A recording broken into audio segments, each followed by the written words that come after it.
जय ओसान मैया।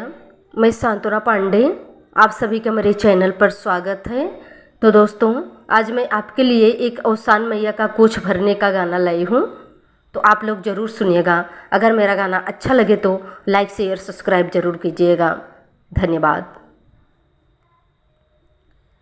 अंगने चौके चढ़े बैठे हमरे मैया हो, बैठे हमरे मैया। अरे भरथी सोहागन का कोछ मोरे माई हो, अरे भरथी सोहागन का कोछ मोरे माई हो।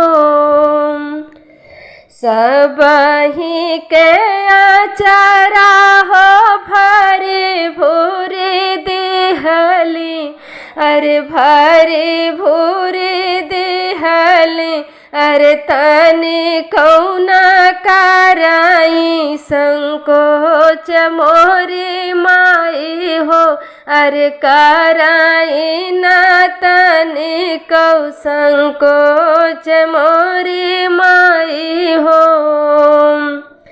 आंगने चौके चढ़े बैठे हमरे मैया, अरे बैठे हमरे मैया।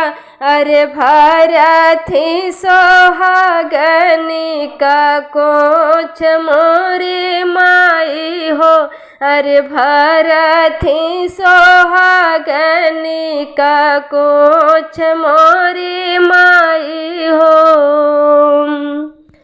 बेदिया पे चनावा चढ़ाई मोरे मैया, चढ़ाई मोरी मैया। अरे आचारे में लेथी वो तो खोस मोरी माई हो, अरे आचारे में लेथी वो तो खोस मोरी माई हो। आंगने चौका चढ़े बैठे हमरे मैया, अरे बैठे हमरे मैया। अरे भरथी सोहागन का कोछ मोरे माई हो। जुग जुग बाढ़ई तोहरा लड़े का परनिया, अरे लड़े का परनिया। अरे काहू के रहाई ना सोच मोरे माई हो, अरे काहू की ना रहाई हो सोच मोरे माई हो। आंगने चौका चढ़े बैठे हमरे मैया, कि बैठे हमरे मैया।